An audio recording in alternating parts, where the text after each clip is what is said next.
പ്രവണതകളുടെ പിടിയിൽപ്പെടുന്ന ഉദ്യോഗസ്ഥരായാലും കരാറുകാരായാലും ഒരു വിട്ടുവീഴ്ച തയ്യാറാകാത്ത സർക്കാരാണ് LDF സർക്കാർ. ഇത് എല്ലാവർക്കും അറിയുന്ന കാര്യമാണ്. പിന്നെ ഓരോ കാര്യങ്ങൾ പറയുകയാണ്. ഇതിൽ ഒരു കാര്യം നമ്മൾ കൂട്ടായി ആലോചിക്കേണ്ടതുണ്ട്.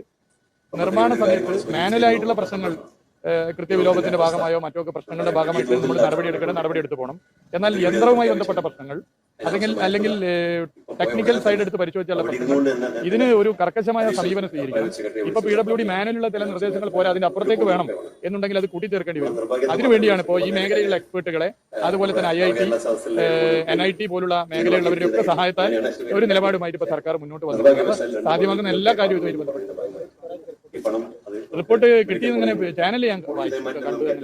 ഒരു മന്ത്രി എന്ന നിലയിൽ എനിക്കിതുവരെ കിട്ടിയാൽ പരിശോധിച്ച് എങ്ങനെയാണ് ആക്ഷൻ വിഷയങ്ങൾ നിലപാട് ചെയ്യുന്നത്. അപ്പോൾ പൊതുവെ റോഡിലെ കുഴി ഇതൊക്കെ മഴക്കാലത്താണല്ലോ ഏറ്റവും അധികം ചർച്ച ചെയ്യാം. അത് പഞ്ചായത്ത് റോഡാണോ അല്ലെങ്കിൽ ഫിഷറീസ് റോഡാണോ അല്ലെങ്കിൽ അത് വേറെ എന്തെങ്കിലും റോഡാണോ എന്ന് നോക്കാതെ കയറി PWDക്കെതിരെ വാർത്ത കൊടുക്കുന്നതിൽ മുഴുക്കി കാട്ടുന്നവരാണ് നിങ്ങൾ. ഞാൻ ഇതുവരെ അതിലൊന്നൊരു പ്രതികരണമോ പ്രതിഷേധം പറയാൻ നിങ്ങളുടെ സ്വാതന്ത്ര്യമാണ്. അത് ഞാൻ കൈയെടുത്തില്ല. ഒരു ദിവസം നിങ്ങളുടെ സ്വാതന്ത്ര്യമാണ്. ഞങ്ങളെ സംബന്ധിച്ചിടത്തോളം ഏത് വകുപ്പിന്റെ റോഡായാലും റോഡ് നന്നാവണം എന്നുള്ളതാണ്. അപ്പോൾ അതാണ് ഞങ്ങളെ സംബന്ധിച്ച്. ദേശീയവാദി ആയിക്കോട്ടെ, ഗ്രാമീണ റോഡ് ആയിക്കോട്ടെ, ഏതായാലും നന്നാവണം.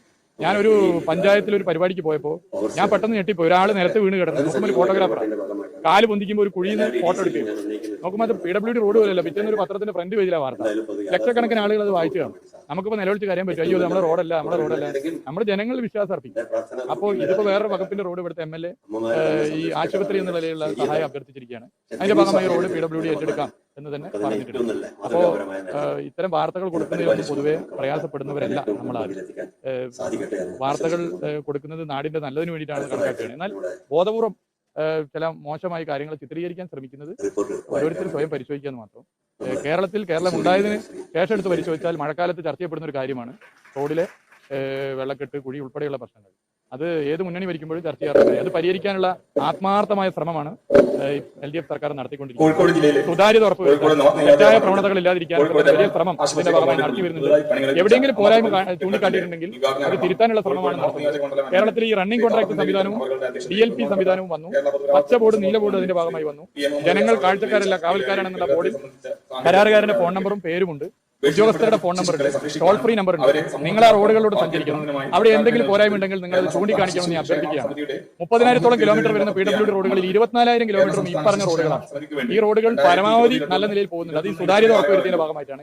എവിടെയെങ്കിലും പോരായ്മ ഉണ്ടെങ്കിൽ നിങ്ങൾ ഈ നീല പച്ച ബോർഡുകൾ വെച്ച കേരളത്തിലെ 24,000 കിലോമീറ്റർ റോഡുകളിലൂടെയും സഞ്ചരിച്ച് ആ പോരായ്മ ചൂണ്ടിക്കാട്ടെന്ന് അഭ്യർത്ഥിക്കുകയാണ്. റോഡ് നിർമ്മാണം നടക്കും.